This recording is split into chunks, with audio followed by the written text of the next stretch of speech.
Hey, when life can get a little boring, you need some entertainment. We've got an expert here that can talk to you all about everything you need for all of your entertainment needs. Stay tuned for this one, everybody.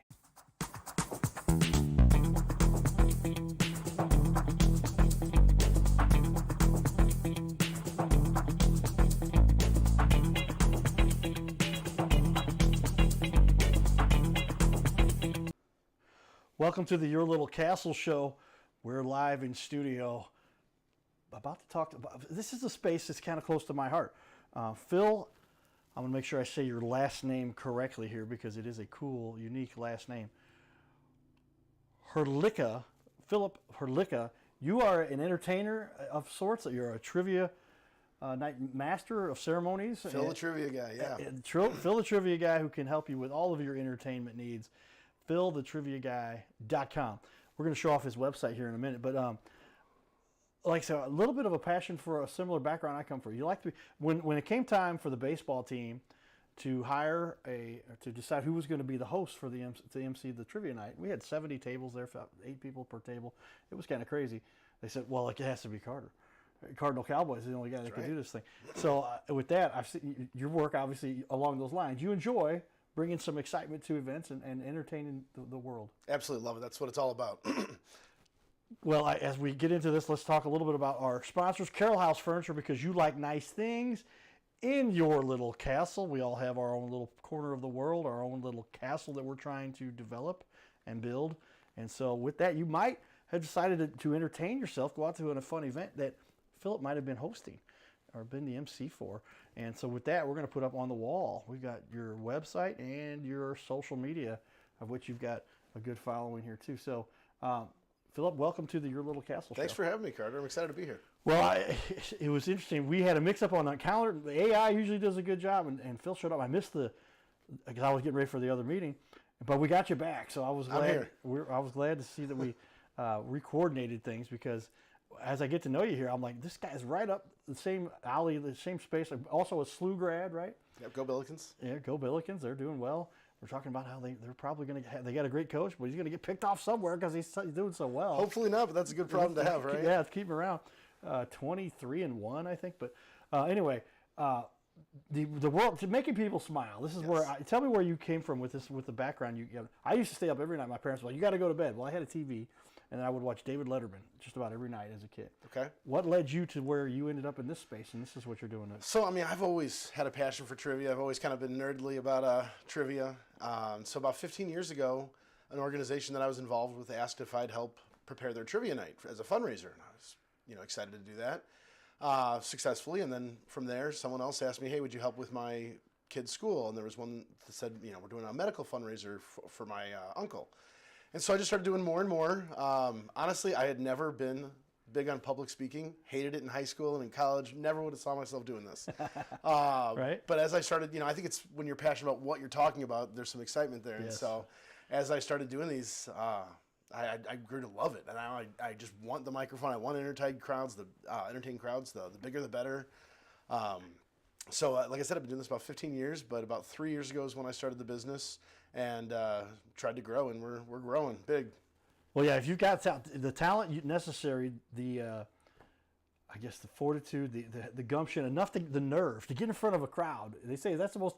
They say people would rather die than do public speaking or do public events. But I'm to the one. I'm like, people are like, why don't you get nervous in front of a crowd? I'm like, because they're all just humans like me, and I'm just. And like you said, that's a key. I love what you said there. Write that one down.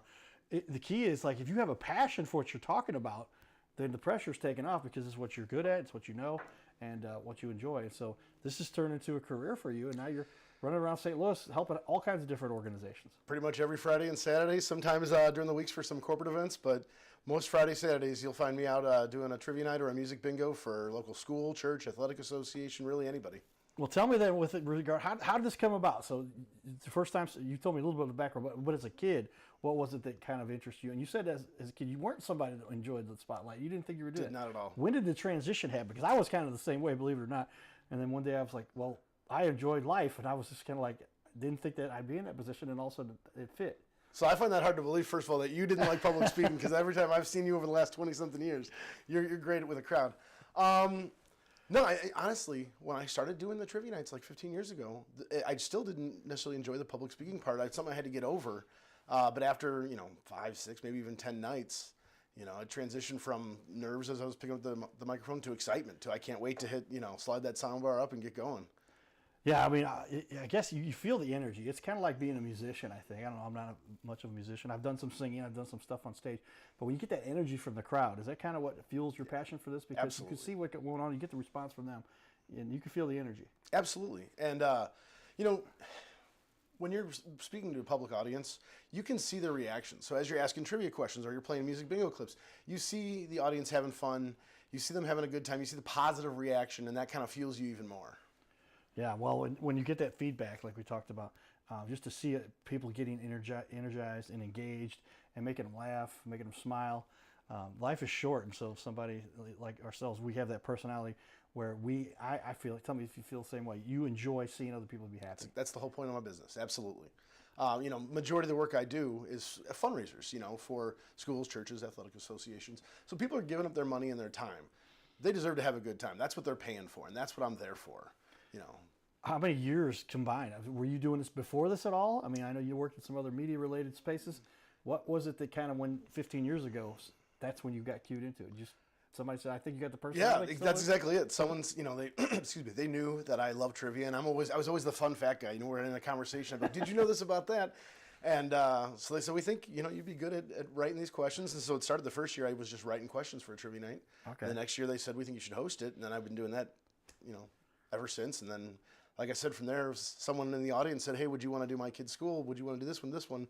And what was a one-off or once a year became 5, 6 a year until the last few years that I really tried to grow the business. It's literally like every weekend now. Well, not just for me. So I have hosts that work for me as well. Oh, so wow, okay. we have a bunch of nights coming up here in the next 2 months where we have 5 and 6 events in the same night. Okay. So it's a lot of work, but it's a lot of fun, and it expands the reach that we get to entertain more audiences, more crowds. Well, you really developed a business side of this thing because it's a matter of duplication, right? There, you can help other people to become entertained, and managing your own little crew, you got to determine who's got the talent. Where do you find the talent? So the first guy I hired, I've known for probably 20 years, and he, much like me, we're very similar personalities. I know he can hold a group, a good crowd. Good crowd. And so I asked him, and he was like, yeah, he'd love to help out. And he's done quite a number of events for me. I get nothing but great feedback from him.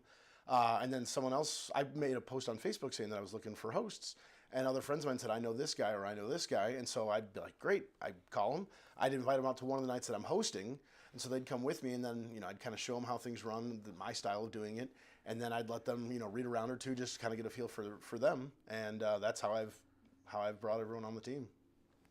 Great way to build a business right there. Talk about you talk about you provide for everyone's media needs. I'll put that up for everybody to see here. But when you said how you host an event, you've got to set up a projector many times. You got to bring a sound system. You got to have the audio. What all goes into this? It's not just showing up, grabbing a mic, saying, "Hey, everybody, I'm pretty, and I'll see you later." Drop the mic and walk out. You got to put on a whole event here. I don't know about the pretty, but I appreciate the comment. So I've got all the own equipment. I have 5 sets currently. Always looking to expand, but I've got 10 speakers, 5 soundboards, all the mics, all the cords, 5 projectors and screens, anything you could need to put on one of these events. And then it's not just showing up and setting up the equipment. I put about 20 hours of work into each event beforehand.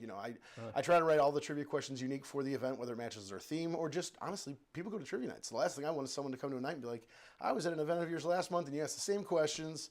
So it's a lot of prep that goes into it, but I mean, it's trivia. It's fun to me. So it is work, but I enjoy doing it. So yeah, you're right. New questions every time. Your statement there was people will never every time. Almost every time. Enough, you mix it up enough to where it would be hard to differentiate. Absolutely. And so that's a lot of work. I'll never forget. Where's my buddy Trey? And I'm calling you out, Trey. But we assigned different players on the team, had different responsibilities. And Trey, my buddy, I said, you got to write the questions or whatever you got.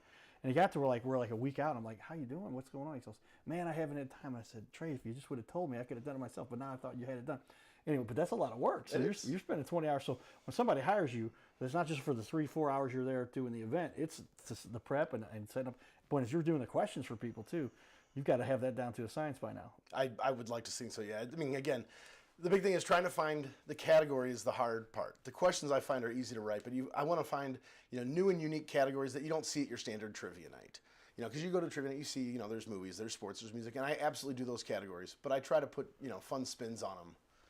Yeah, well, these events are important because you'll raise 10, 15, 20,000, sometimes 50. I was at one, I couldn't believe they have the right people in the audience there. Kind of an auction style thing they do. You do auctions as well? I do, yeah. So I auction.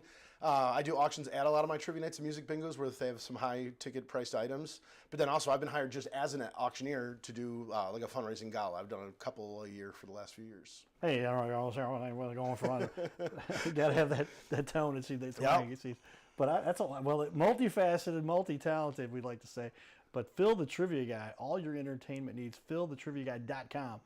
And you were in Chicago for a short period of time. That's why it says 630, but you're in St. Louis all the time now. I was here for college. I moved to Chicago for a job right after college, got that phone number, and I was only up there like 4 months, and I've had it for 20-something years. But they can text you there too, 415-5033.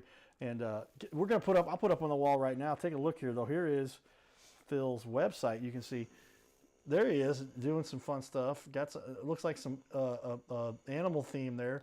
That's the St. Louis Zoo Trivia Night. I've done that for the last... I guess 4 years. So they have about 700 to 800 players at that event. It's one of my largest ones. Great group to work with, too. Real competitive trivia. I love it. Okay. And how often do you have a guy? We used to have a guy, and I still talk to my buddy who I run into on Main Street periodically, and they come every year, and they would win it like every other year. These people take this trivia very seriously. They do. It's funny because some of the events, they'll tell you ahead of time, we just want a good time. Don't make it hard. And I always ask how difficult they want it. But events like the zoo, that is one serious event. And actually, I believe the same table has won 3 of the last 4 years. But yeah, they take that night really serious. Yeah, I was going to say, how many tables show up to an event like that? They probably the zoo is, I think they had 77 tables last year. So yeah, that's quite a big group. And it's like, hey guys, you don't take it that seriously. Only one winner. And what you're going to get here is sometimes they would double what they spent, $700 for the table, $800 for the table, they get $1,600. Not bad. I don't know what prizes they give away, but it's different per event. I don't think the zoos was quite that expensive, and I'm not sure what their payout was. But people absolutely take it seriously when there's prizes involved. But 99.9% of the people, 97% of the people aren't going to win that. But just enjoy the event. That's right. And that's what you're there to help people to enjoy. What do you think you do that contributes the most entertainment for the event? Well, if it's trivia, the questions have to be relevant, have to be something that appeals to a wide audience. It's not directed at a small subset group of the audience. If it's music bingo, it's playing the right music, having the right parts of the song spliced. It's the content of the event plus the energy that I bring. It's not just asking trivia questions or playing clips. I love to interact with the audience, some playful roasting and ribbing, both sides. But then especially when you do, side games, anytime you can interact with the audience and make it personal and bring the energy, that's what's most important in my opinion. Yeah, and I'd say, it's got to be the personality that more than anything that brings the excitement. I'm actually hosting an event this weekend. They've had me back many years in a row now, and Show Me Aquatics, fun guys. Give me some tips, man. We do the heads or tails. Yep. Dead or alive. Yep. What are some of the other fun entertainment pieces you can So one that I started doing a year or two ago, I do higher or lower. So, when you're playing Dead or Alive, you might do the thumbs up, thumbs down. So this is played kind of the same way, but it would be like a trivia fact. So it would be, higher or lower, number of people that have walked on the face of the moon. If you think it's higher than 9, thumbs up, lower, thumbs down. And some people put the thumbs up, like, you're correct, it's actually 12. And so you do fun facts like that and just see how close people can guess. That one's fun. The birthday game takes no skill whatsoever. You're literally, I have 12 months and I have 31 days, and I start eliminating people based on the month they were born.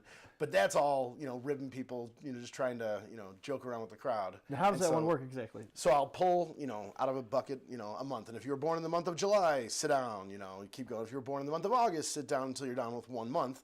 And everybody who's still standing was born in that month.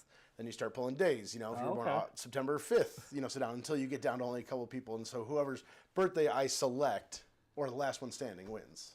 And so it's an elimination game. There you go. I'll write that one down. That's kind of a fun one, too. Well, you just provide so much entertainment, and it's always for a good cause. I mean, you've got, what are some of your favorite events that you get to do without leaving anybody out? Boy. But you put me on the spot a little bit. But tell me, you get to provide the entertainment and fundraising for a great organization. What's some of the most fun stuff you get to do?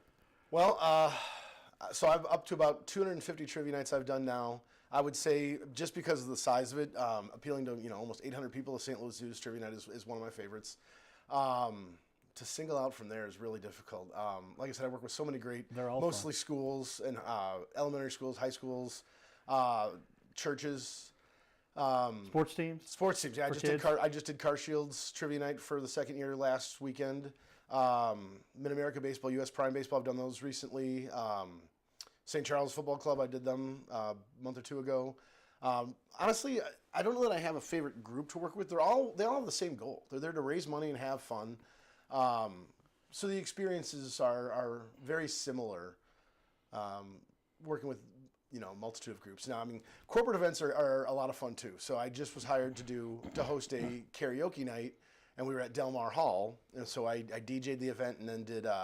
Wow, that's a nice place. Did the karaoke. It was a really nice place. And that was fun because, again, they're there for, it was an employee meeting. Half the night was like their Q1, sales, meeting. And then after that, we did karaoke. And so it was all buttoned up. It was all a professional event. And then all of a sudden, you got to see the ties loose and them come up and sing some songs. And we had a couple hours of karaoke. And that was a unique event. That was a lot of fun. So I find fun at every event I do. Well, we get to do a lot of fun stuff in the community. We like working with people like Phil here to talk about what you can do to help our community. With that, we've got some stuff. We went to the Guns and Hoses. They always give me a couple tickets there and bring a couple friends. And great event there. Talk about a great event that does a lot of fundraising. It's a great fundraiser, and they're doing their boxing here. The police fight the firefighters, and there's a lot of winners there. And they did a little tribute here that we're going to share with everybody here. Check this out. He went on to serve the Sykeston Department of Public Safety for 12 years, earning the respect of colleagues and the community alike. Officer Franklin was 41 years old. He leaves behind his wife, 4 children, and a loving family.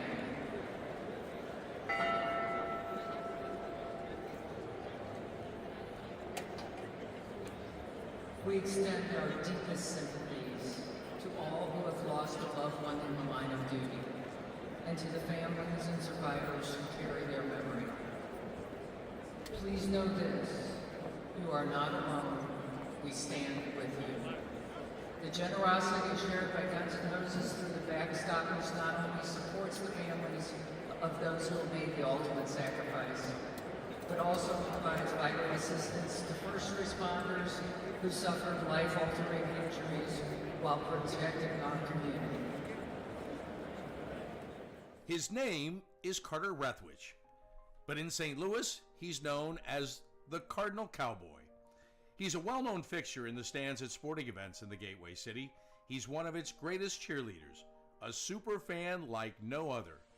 When he makes his rounds at almost every home game, he shares his love for sports with the rest of fandom with a smile, a cheer, some positive encouragement, and lots of selfies and pics. But the Cardinal Cowboy was born of a tragic incident. Rethwich was an aspiring athlete in high school and college. He dreamed of playing in the big leagues, but those dreams ended when he and 3 of his college friends were hit with a devastating crash by a 5-time drunk driver. One of his best friends died. Carter suffered a critical head injury. The trauma put him in a coma for 6 days. The doctors said he was never expected to function again. Those expectations never came true. He fought back and finished college. He was determined to prove the doctors wrong. Among other inspirations, it was his love of baseball that kept him going. And from his near-death experience, the Cardinal Cowboy emerged. His goal in life became to inspire others with positivity despite the odds, to help people believe in themselves and achieve their dreams. So after my coma, I realized that it was up to me if I was going to accomplish my goals, if I was going to reach my dreams.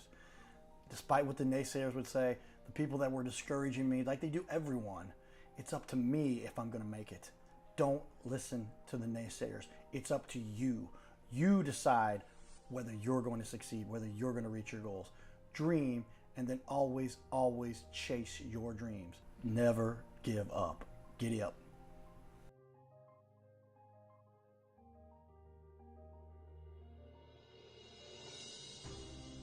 Hey, we're looking for the small business owners and leaders in our community to be on our show.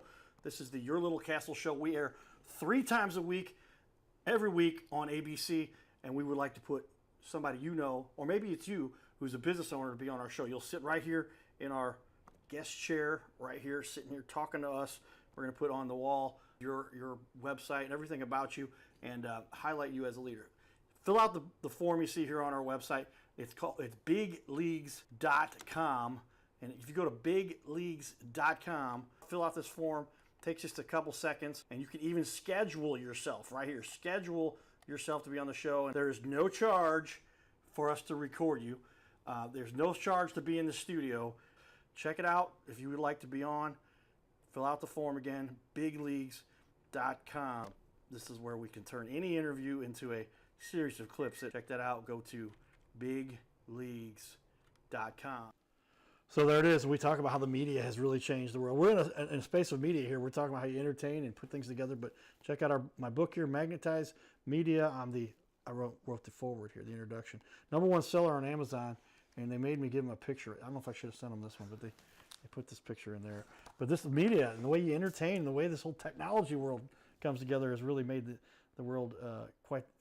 Boy, if you don't get into the media side, if you're not putting stuff on your social media, if you're not putting stuff on your website, then you're really missing out. But give me a little cost breakdown. I'd like to do a cost analysis here. We talk to business owners. You got a business. Here's a unique business. But what does somebody miss by not doing a trivia night? They've got an annual opportunity. You know, most people do this at least once a year, and to raise $10,000, $15,000, $20,000, $30,000. Yeah, and honestly, it's not just the trivia nights. It is largely trivia. And then I mentioned, music bingos or auctions. Okay. I think a lot of organizations or schools just aren't thinking of doing them. There is a lot of work that goes into it on their end, and maybe they've done them before. They're burnt out. I talked to a lot of groups that say they're considering, switching things up. But depending on the size, your average elementary school can get, 30, 40 tables together. And so if you're doing, let's say $25, $30 a person, you're easily missing out on, 12 to 15, even 20 grand if you're not having one of these events. Again, it is a lot of work. But if you've got goals, things that you're trying to raise money for, whether it be scholarships or school improvements, things like that, the work it takes to put in one night is absolutely worth it for the money you can raise and the improvements you can make. Yeah, you've got kind of a smorgasbord of the options you offer people and different variable costs associated with that. But literally, there's nobody who's going to make less than what you charge. You're probably making 7, 8, 10 times what you're put in there, and then you'll help them to get the whole thing done too. Yeah, so make sure the whole thing happens. Yeah, absolutely. So I kind of joke that I'm involved in the process as much as you want me to be. There's people that'll call me like, I've never started a trivia night before. And so I'll help you with the planning. I'll give you the ideas. I even provide, the answer sheets. I try to provide everything you would need from me, and I help you plan. Come up with ideas how you can raise additional money. I always say, if you hire me, the ideas that I will give you to try to raise more money will be larger than what you pay me. There you go. That's always my goal. Yeah, and obviously when you pull one of these things off, it's quite a production. It's a one-night type deal. You've got a schedule. You got people start showing up at 6:30, 7 o'clock. You're going for 3 or 4 hours. Sometimes 4, depending on how late you go. Depends how much people. There's alcoholic beverages sometimes. People start taking a little bit, but the crowd is always fun. It's always entertaining, but it's always for that good cause where you're really getting to help people. So tell me what sets you apart. There's a few people who do this, but the different ways that people can raise money. Why should somebody choose this? Why should somebody choose you? That's the personal touch. So like I say, I work with you from beginning to the end. I want to understand what your needs are, what you're trying to do. A lot of times people have a theme or an idea of how they want the night to go, and I tailor everything to what you want. I apply a real personal touch, and again, I like to think that I bring a lot of enthusiasm. I can entertain the crowd the night of. So as far as, there's kind of 2 different audiences you're thinking about. One is the group that's planning it. They want their needs met. And then 2, it's the people that are playing or attending the night of. They want to be entertained. They're spending their Friday or Saturday night and a whole bunch of money to be there. And so, those are my 2 approaches. Identify the needs of the group that are putting it on, exceed their expectations, and then, put on a good show night of for the audience. Yeah, as I say, there is quite a bit that goes into this whole process. And I was going to say, where did you get your expert training? What college did you go to learn how to be a host and an entertainer to put on big events? This is self-taught, right? Go out there and do it real live and in person, and then learn along the way. But now somebody's been doing this for so long. 250 different events you've done. You've obviously got a good handle on this. and make it happen for a lot of people. What big benefit do you think you offer people by being a small business with a small crew? You said 4 or 5 guys that work with you. Currently, always looking to expand though. So if anybody out there likes hosting trivia or thinks they have the personality, they should call me. What sets me apart? I mean, it's work ethic. Honestly, like I said, I put a lot of time into each and every event to personalize them. And as my wife will attest, there are plenty of nights that I'm up, till midnight. I want to make sure every detail, is covered. No questions asked for the day of. There's no uncertainties, and we're ready to have a good time day of. I put in a lot of work. Well, when you've got a heart for this kind of stuff, and the talent, and the charisma to get out in front of a crowd to make people laugh, that's a unique personality there that you have to make that happen. What is the biggest mistake that organizations make when they're trying to organize and put together a fundraiser? Especially if they haven't done it before, I think there's a lot that goes into the night they may not be aware. So, let's say it's a trivia night. Maybe they don't have enough volunteers to sell tickets, to have judges, to have people at registration, or just to make sure everything is covered the night of. But I would say the biggest mistake I've seen is if someone doesn't do their homework and the host. I had a school call me to do their trivia night. They said that 2 years prior they had hired a guy to come do it, and they said he did a good job. So they hired him for the second year. And he showed up the second year, and the first category he did was the same questions from the year before. And then the second category, the first question was the same. And so they went up to him, and he's like, well, that is my trivia night. You hired me for that trivia night. And he had just basically one set of, 10 categories with 10 questions. And they literally had a duplicate trivia night back-to-back years. Wow. Okay. Yeah. Yeah. So that's somebody who's not going all out for what they could do to make the night of entertainment. That's kind of crazy. So like I said, I make sure that, I'm constantly writing new rounds, new categories, having new content. So you're never going to have that experience with me. Okay. Well, that's good. I can tell with your enthusiasm and what you bring to the table and experience you've got, there's a lot that you bring that makes it unique anyway. Tell me, what's the process? How does somebody get hired, sign you up? How do you hire somebody? How are you? I think they find me on Google first, probably the most. I'm the second or third result if you look for Trivia Guy in St. Louis. A lot of it is word of mouth. Yeah, you've got the Facebook page here too, right? Yep. A lot of people are referred there. Word of mouth is by far the biggest one. Someone comes to my event, or if they say, oh, we're looking to plan an event, someone will pass my business card or say, check out Phil the Trivia Guy. They'll point to my Facebook page. And then, they contact me. I like to have kind of a phone consultation, find out what they're looking for. Obviously, we have to align on a date and a venue, but just find out exactly what they're looking for, tell them what I can do. I provide all the audio and visual equipment. I'll print everything for the nights. A lot of organizations, they do that themselves. I bring it with me. Wow. I had a company recently that said, we don't want to do anything. We want to just show up. We don't want to provide judges or pens or papers. And I said, I'll take care of everything. Wow. Yeah, so whatever you need, I'm sure we can. Score sheet I see up there, spreadsheets, everything to tally everything, all well organized. Get a hold of Phil the Trivia Guy, philthetriviaguy.com. You're watching the Your Little Castle Show. Giddy up.